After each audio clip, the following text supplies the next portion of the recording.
So I have an affirmation to share with you, a visualization to share with you, and an invocation to share with you. I definitely want to get out the affirmation and invocation. The affirmation falls under the category of personal protection, but it's still good to use your mind to visualize things. This one I learned from my guides directly. It's simple and effective, and it goes like this. I see and I visualize protection around me, and I know that I am protected throughout this day. And you could say that for night or circumstance. As we mentioned earlier in the show, an invocation, asking our guides and angels, is the highest level of psychic protection, the highest level that we can request in this lifetime. The one that I found to be most useful and broad in application was actually given to me from another medium. I heard from someone else when I shared it with them that it had come from another psychic instructor that I knew, Reverend J. Fisher.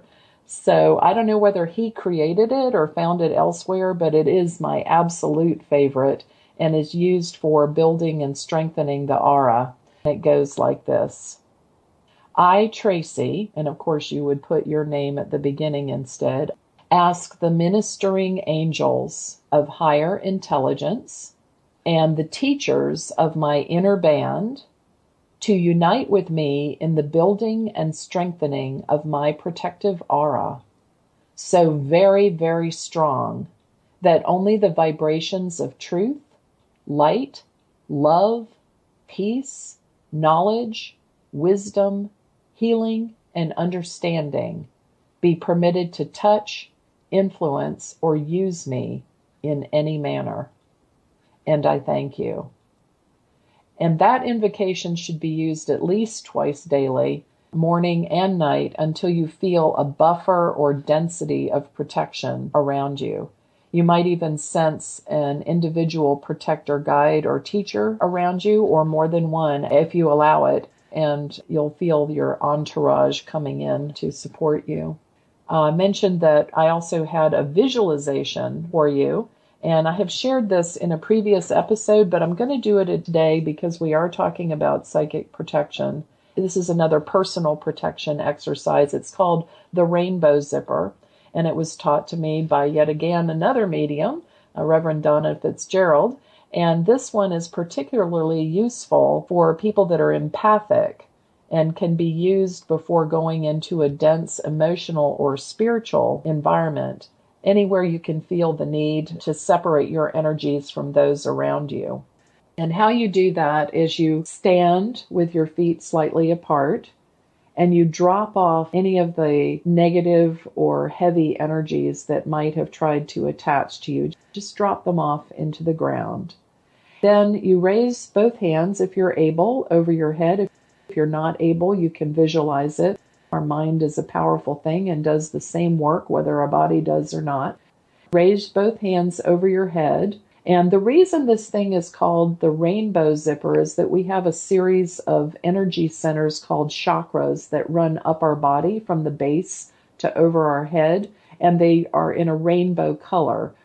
The Roy G. Biv, red, orange, yellow, green, blue, indigo, and violet as it goes up our body. And so we're going to zip our auric field, which normally extends about 3 feet out from us. But when we reach into other people's energies or lives, or when we are trying to create those connections between us and other people, often with public speakers or mediums on the platform, you'll see someone's aura reach out a tremendous distance.